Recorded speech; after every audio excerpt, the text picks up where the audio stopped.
Miguel Dia and one of the lawyer and isang Filipina from Philippine Embassy. And they said that the president is not here, but in the morning we are here. We are trying to have an email, an appointment to get inside. And they said andito si president. But when Miguel Dia arrived, they said the president is not here. Si presidente po andito ang kanyang nurse. Wala po siyang medical attention. Hindi namin alam ano ang ginawa dahil kinidnap siya galing sa Pilipinas.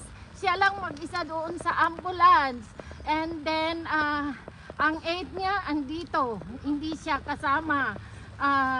Nag-iisa lang po siya. Umuwi na po si E.S. Miguel Dia dahil sabi niya, what for? I am old and the president also very old. By March 28, he will be 80 years old. And he is a Filipino. He was tried in the Philippine court. Malungkot kami. Umiyak ang puso namin. Galing ang iba dito from Germany. Galing sa Belgium. Dala namin yung jacket po na ibigay ko na sa nurse, hindi ko na po na ibigay kay president. Alam ko malamig na malamig ang panahon dito. It's positive 8 maginaw and we believe na as 80 by March 28 si president ay talagang maghihina ang kanyang immune system dahil ang Pilipinas po ay tropical. Maganda ang panahon sa atin dito, napakalamig. Salamat po, salamat. Malungkot kami. May pahabol kang ano po, masasabi nito sa gobyerno natin sa Pilipinas. Okay, ito gustong gusto nilang ipasabi sa Pilipinas. Nagpunta kami dito, wala kami bayad. We stay in a hotel, napakamahal, but we stay for the president para ipakita sa pamilya nila na we sympathize and alam ko anong mga damdamin nila as Pilipino, mga kababayan ko na gusto nila makita saan si President Duterte. Ang daming nagawa para sa ating bayan at kami natatakot kung ano ang ginawa nila kay Pastor Pugoloy, gagawin nila sa presidente natin. Ngayon walang medical attention. Ang nurse hiniwalay sa kanya, ang aide hiniwalay sa kanya, si E.S. Miguel Dia hiniwalay din. So kami ay nalulungkot talaga.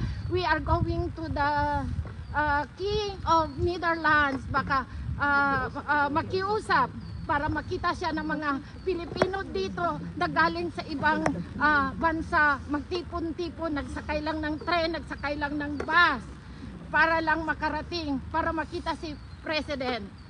Salamat po.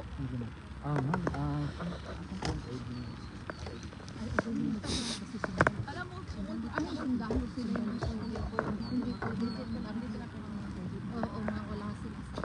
Pumunta po kami doon sa Yaya, liwat siya.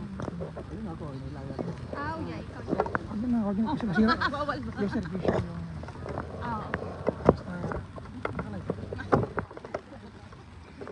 Nakalive ka? Wala ka nakalive. sagwa ko doon. Hindi na pinipilaban po kami. So, he was there. Tapos nung pupunta po kami doon, sino yung Giniwas ko kayo sir. Pero normal ano lang ako, citizen. Don't worry. anong kalan dito? Ano? Sa amin, Penitentiary in Richting, Haglanden. sabi namin na Wala po nakakaalam. Yung nasa si Tatay Diggs. Si Tatay Diggs sa gilid. Ayan po ang update. Dito sa Netherlands, The Hague, Den Haag. Galing po siya, kaalis lang po niya Mr. Salvador. Galing po siya sa loob. Wala pong Rodrigo Roa Duterte sa loob ng detention shell ng ICC. Wala po nakakaalam po natin sa Tatay Diggs. Oh my gulay.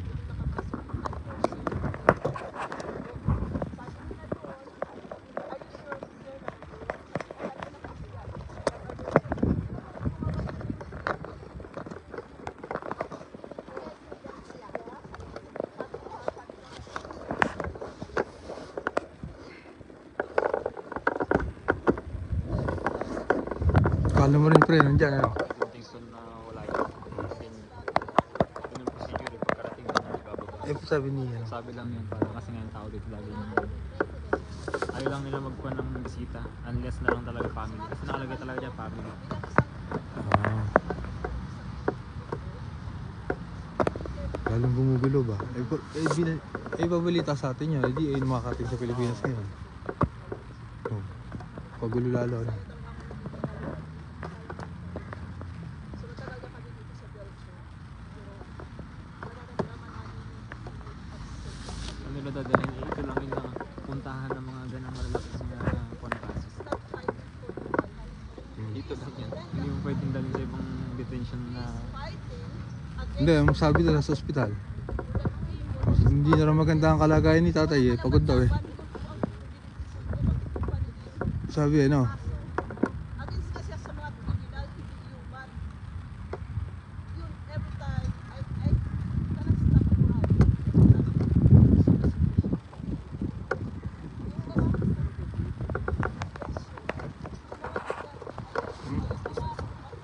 hindi ka na Amsterdam. oh, yun ang sir.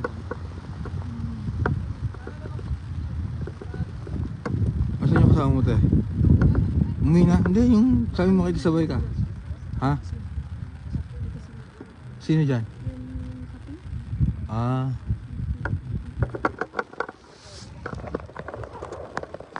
Hindi pupunta dito si Vice President Sara niya, wala dyan. No. Sabi, wala dyan si Tatay Digo, hindi pupunta rin si Vice President Sara Duterte.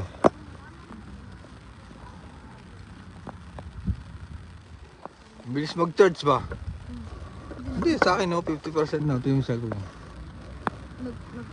Oo, ano? Nakicharge sa akin eh oh. 5 euro. 5 euro talk. 5 euro. Dutch ka ba? Dutch ka ba? Tiki tiki tiki.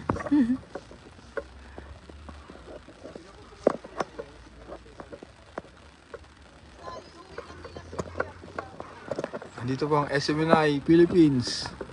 Ayan po. Ano? Hindi. Magkakatropa nga sila dito eh, on the ground. Pero yun nga, yung mga ibang Pilipino na ang tingin nila ba? Magkakatropa nga dito ang Channel 7, ABS-CBN, Channel 5. Magkakatropa sila dito. Ha? SMNI. SMNI, yung kinasuhan sa Pinas.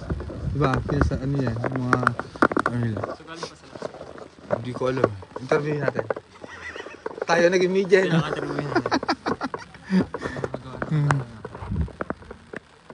Dami ng followers. Tik ko. 300. Kanina, 1,000 nanonood kanina. Oo. Baka nasa worth na sila eh. Ano? Magkano ka lang siya? Magkano? Ilan? Magkano? Pero pwede ka lang yung monetize. Pag ganyan karami ang Hindi. nagla-live sa'yo. Pwede nanood. Nanonood ay 300. Oo. Yung nagtatanong po nasan po si Tatay Digong.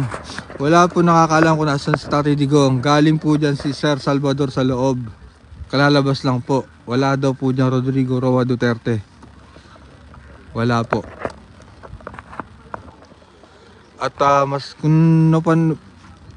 panoorin nyo po yung ano ko, yung last na live. Naputol po kasi. Nandun yung lahat ng sinabi ni Sir Salvador. Naka-record. Yung last na live ko po, naputol kanina. Nag-continue lang ako ngayon.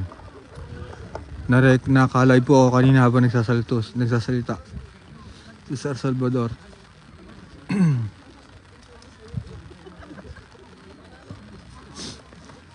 Ikaw pa hindi ka nagla-live? Hindi. Ako rin hindi. Kasi hindi na matiis ng ano ko, puso ko. Puso mo. Oo.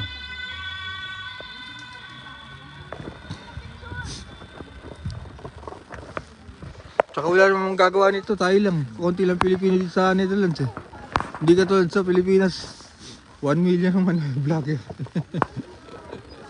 Okay na, at least tayo dito meron. Yeah, kami lang ang nagleleg dito. Dalawa lang kami. Bumalik yung ano, yung kotse na yung basi. Kotse na yung basi. Oo nga no. Ay, yung kanina service ni ano, Sir Salvador. Ah, kotse pala na embassy yun. Ayun, baka na sino sakay, wala. Kaya baka si President Sara ang sakay natin. Ito. Doon bumalik yung kotse ng sasakyan ng ano. Baka si Sir susunduin yung gwardiya. Ayun. Ayun po yung Embassy ng Philippines eh. Bumalik yung kotse nila. Mga kababayan natin.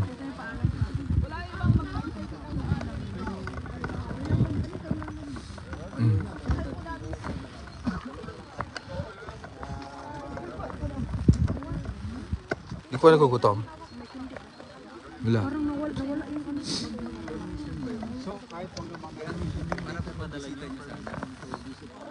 Babalik na sa hotel si Gretchen. Uy. Huwag mo kong hilahin.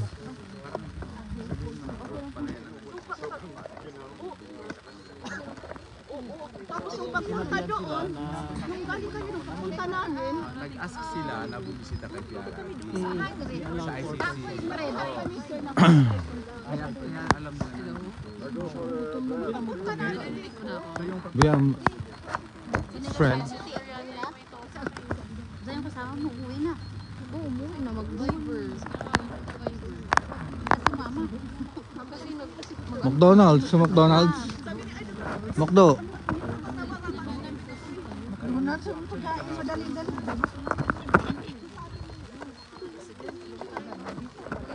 Bye, Gretchen.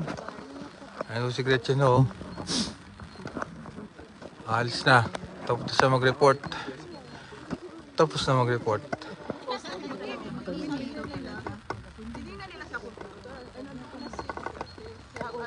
Dito naman po ang SMNI. Yan. pumunta kami, sabi ko lang, wala pang tao dito, yung maaga kami. Sabi ng tao, I just make a call para daw kami makapasok. Palagi naman, sounds.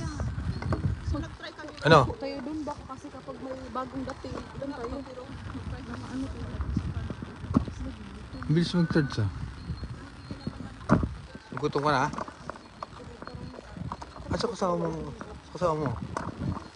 Ate, ay, ito. Ito tayo. Kasi, nakapagod na dyan. Magpungko tayo.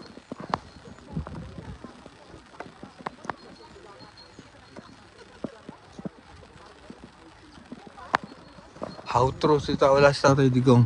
So paano po yan? Kung mga Galing nga po sa loob sa San Salvador.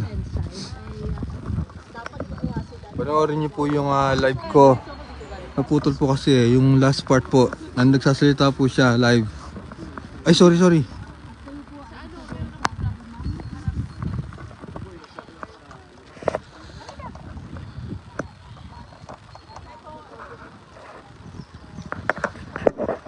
Tsaka balita po sa Pilasyon. Nandito po ang ABS-CBN eh.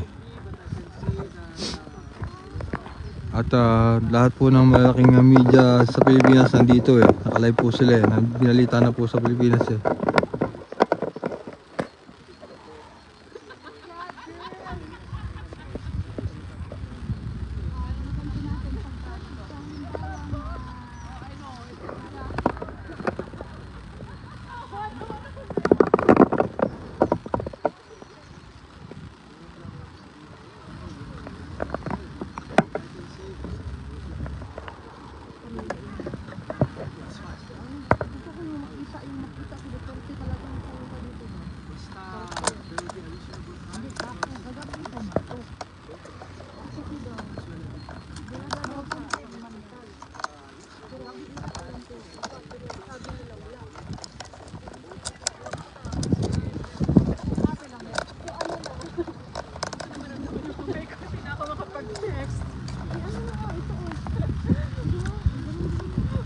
Rob ko lang ng konti.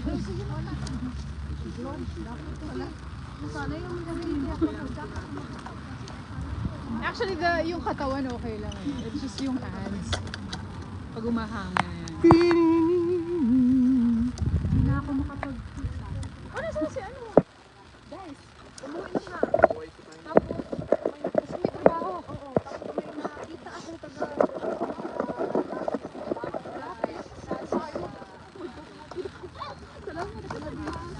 Ha? ABS-CBN ako. Galing pa akong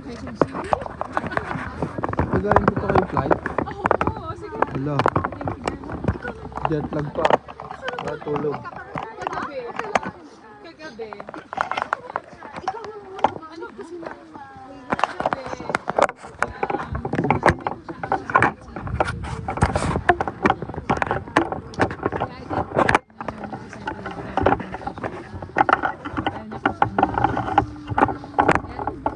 Kaya sabi ko nga, parang ako rin dapat magsasal muna ako sa hotel.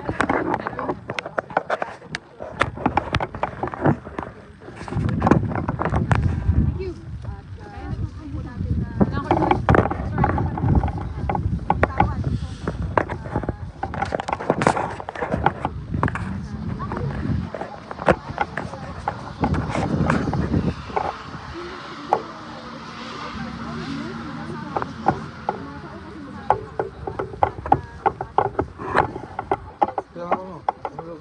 Ako muna. Ayos na rin.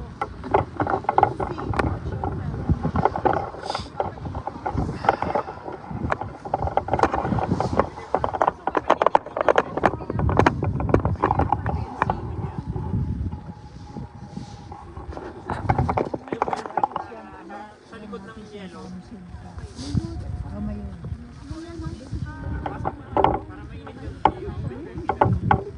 Sir, sibot na rin kayo? Tony Gilbert.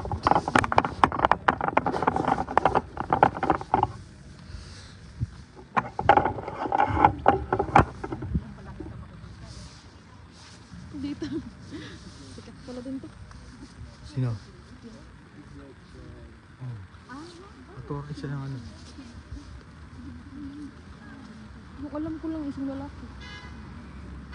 Sige pa ba tayo? Mag-charge ka na. Sige pa ba tayo dito? Uuwi na tayo? Oo, kasi goodbye na lang sa friend ko kasi may mga maghahatid.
No. Ang ano nito ano yun kaya pala? Ilan na? 53? Okay, na kanina parang mag-close na yun. Salamat. 5 euro, talk. Oo. Yeah. Tiki? Yeah. Okay. Ito kasi tapat ng likod ng board. Kasi yung pag tumakas sa tawag. Nasa yung board to. Yung hangin ko. Wala tatamaan. Ang dami ng citizens patrol.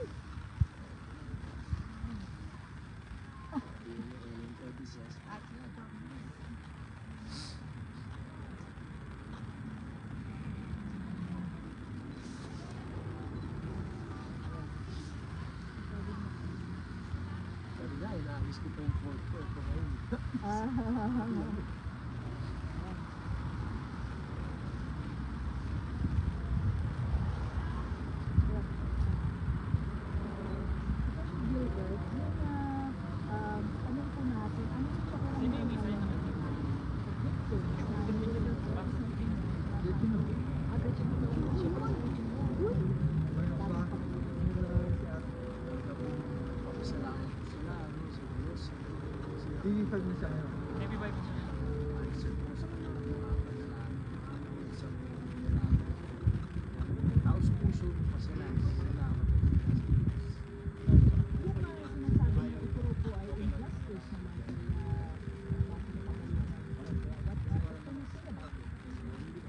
justice. In fact, this is actually a means to attaining justice. Right?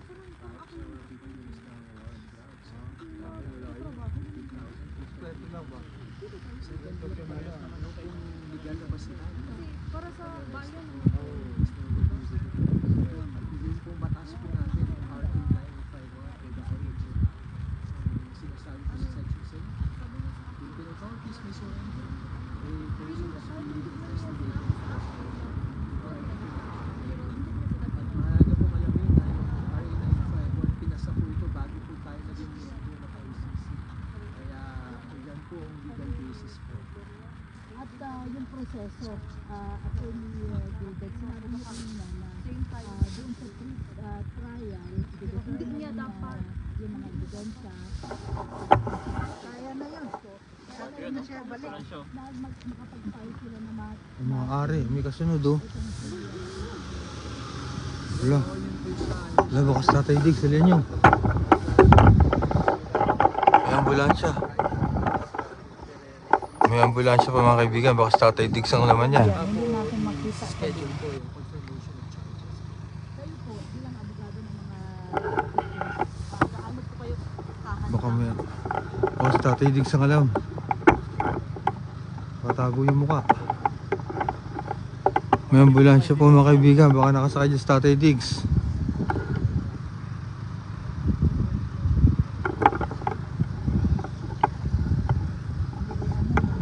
Ha? Itong car nila bullet kon to eh. Ito yung bulletproof na car. Yan yung. Ito, ito Mercedes? May bintana nila. Oo nga no. Ito daw po yung bulletproof na Mercedes. Baka nandiyan dyan sa Tatay Diggs sa ambulansya. O nandito sa ano. Tatay Diggs. Yun na, pumasok na po. Tinted kasi hindi mo makita sa loob. Oo.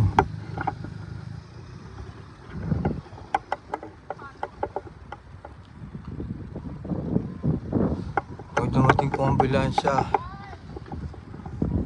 hindi pa natin.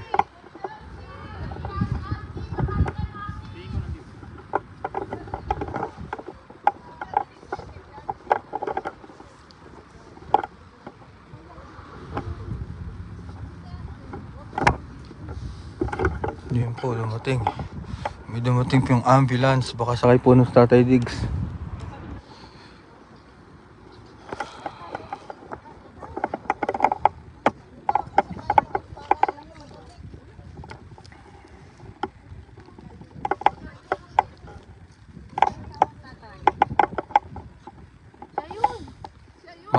Maaari, pero hindi pa natin sigurado.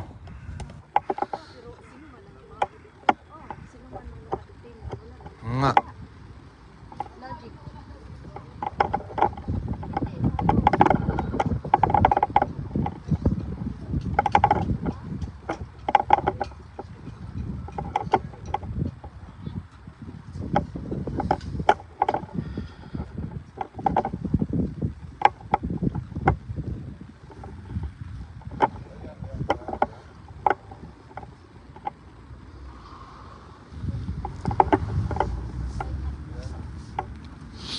Hindi po basta-basta makakatanong dito.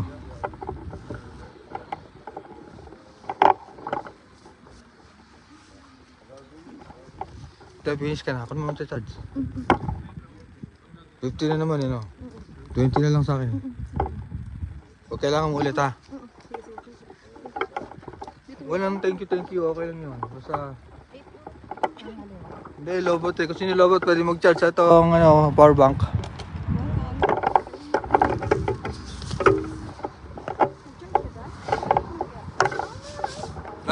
Meron si ate oh. Girl Scout eh.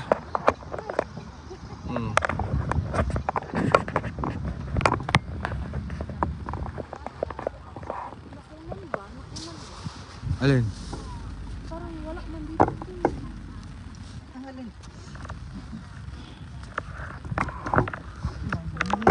Ay, Nay, kamusta?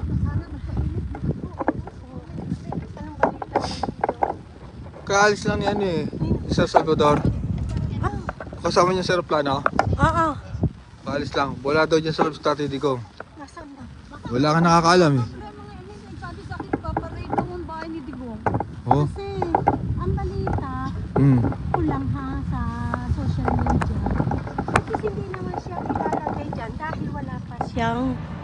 lugar na ko. Either nasa hotel siya.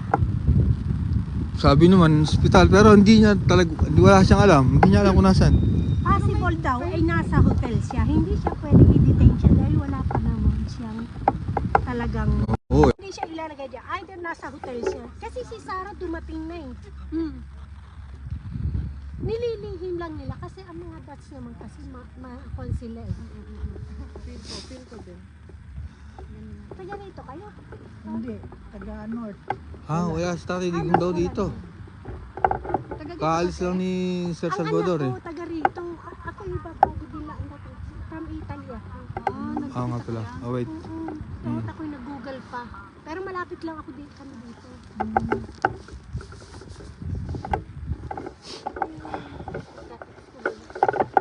Ang gulo. Hindi natin alam kung nasan. Kaya ako, isa't dalawa sa sama ng panahon, kung pupunta ka dito, Hindi natin alam kung nasan si Tatay Diggs. ay try ko rin na punta ko dito para Oy, teka. Sundo lang ako ng mga bata dahil labas na ng school. Ano pa nga ulit? Mike. Oo. Lemars, susundo lang ako mga bata. Sundi ko lang mga anak ko. Ay, Sir Gilbert. Salamat po. Nice to meet you, sir. Mga kabayan, ako po muna ay uuwi na dahil labasan ng anak ko sa school. Kailangan muna sa mundo ng mga bata. Unahin ko muna ang pamilya. Pamilya natin, ano? Pupunta muna ako sa aking sasakyan at labasan ng anak ko sa school. Walang susundo roon. At ayun nga po ang update. Wala pong nakakaalam ngayon kung nasan si Tatay Digong. At dun po sa nagsasabing pwede magtanong, napakahigpit po dito sa Netherlands. Hindi po basta-basta ang ganun. Kaya ititigil ko po muna ang aking live, ano? At babalik po tayo maya-maya lamang pag nasundo ko ng aking mga alaga. Maraming salamat po sa panonood at patuloy po tayo mag-update dito sa Netherlands.